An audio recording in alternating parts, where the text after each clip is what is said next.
This represents one of Ukraine's most significant attacks on energy infrastructure, southern the Moscow region. Russia's defense ministry claims it shot down 75 Ukrainian drones in total during the widespread attack. The strike marks a strategic shift for Ukraine, which has previously focused on targeting Russia's oil facilities rather than power stations serving civilian populations.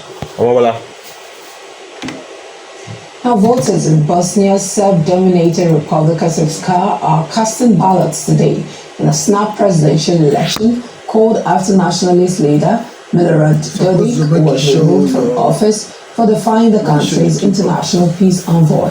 Dodik was banned from public office for 6 years after ignoring ruling party, which has held power for nearly 2 decades. The winner will serve less than a year before general elections in October 2026. The election comes after years of political tensions that many analysts said pushed Bosnia to its worst crisis since the 1990s war. A tragic bus accident in western Mexico has killed at least 10 people and injured 26 others.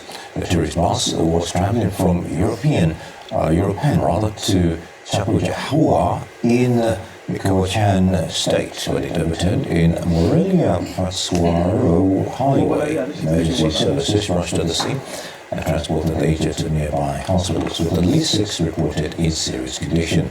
Highway section has been temporarily closed as authorities investigated the cause of the accident.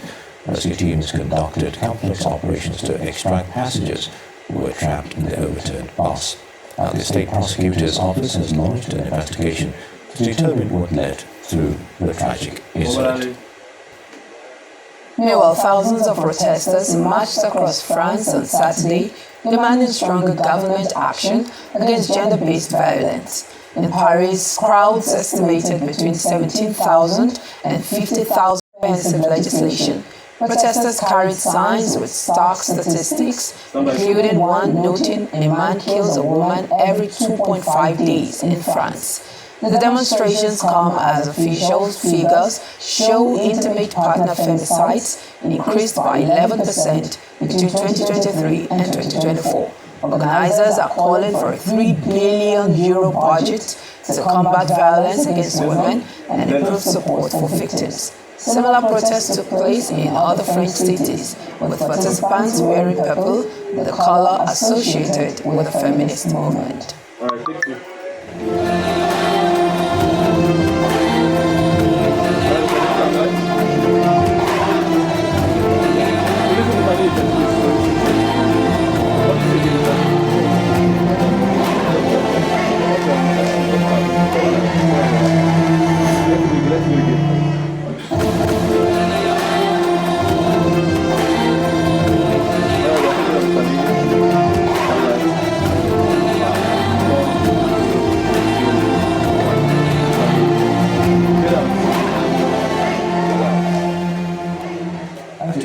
Protests turned violent near the G20 summit venue in Johannesburg on Saturday as members of South African groups clashed with police just 1.5 kilometers from where world leaders were meeting.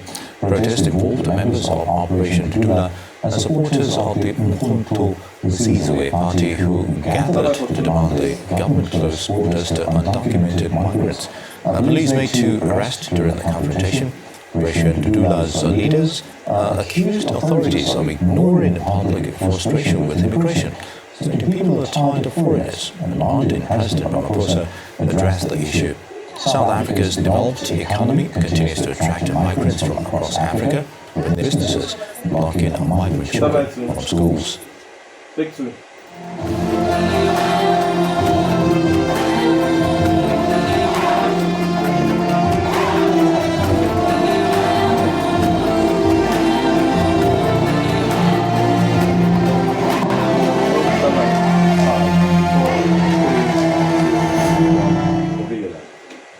Now let's talk rubbish. Well, rubbish as in refuse.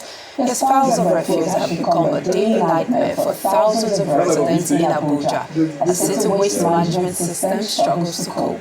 Rise correspondent Constance Ikoko went out to uncover why these trash heaps keep rising, who is responsible, and what we must do. Behind me here in Warimba at 3rd Avenue, what you see is not an official dump site. It is a residential/business neighborhood. But these mountains of waste are here, attracting rats, flies, and a foul smell that hangs thick in the air. Traditionally, cleanliness was the established standard. He loves the fact that he said, let's talk rubbish. Villagers will come in the way out. Rubbish like refuse. Leaving them sparking flame. That culture is fast eroding.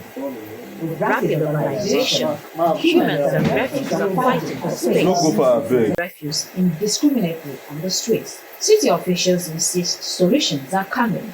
So the most important thing is that we're addressing the matter now. So the past is behind us. So we are moving forward now. But until there are results on the ground, parts of Abuja remain trapped in a cycle of waste. Work started in earnest yesterday. So it's a gradual process. All those waste you saw a few weeks ago, there is a lot of backlog. So it has to take time to clear. Trash isn't just an eyesore, it is a threat to public health, the environment, and the dignity of the people who call the city home. Action is needed before time runs out. Constance Ikoku, Arise News. Still ahead on Newsday, Governor Eno announces seaport construction timeline. Stay with us for details.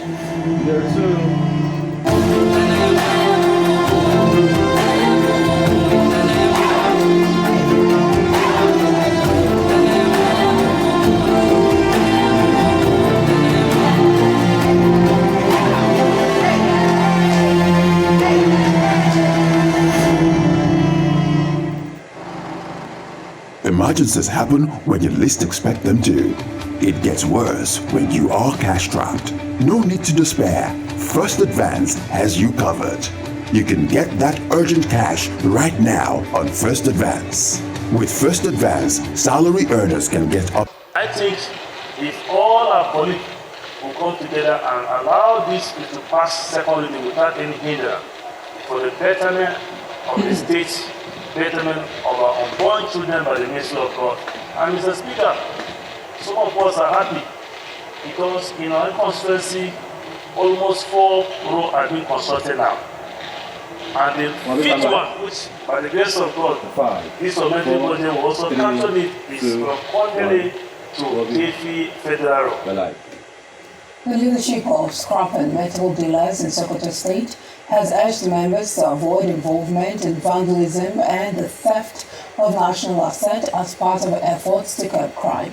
The union's chairman, Mukhtar Mustafa, said a task force has been established to monitor members' activities in collaboration with security agencies, preventing the purchase of stolen items such as train sleepers, telecommunication masts, and armored cables.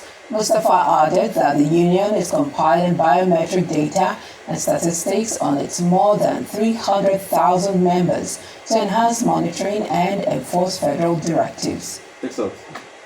Nigeria and also order from Sokoto State government in order us to unveil our task force committee so that they can inform most of our members to know the different types of property we have to buy. Because there are many properties that are already said by the federal government not allowed to buy by any federal members. So that is why we inaugurate this task force committee so that they can go around to the town even after the inauguration so that they will advise our people what type of property they are supposed to buy or not to buy. There's the railway road. There is iron that they come with the railway. Also there is mast that is an area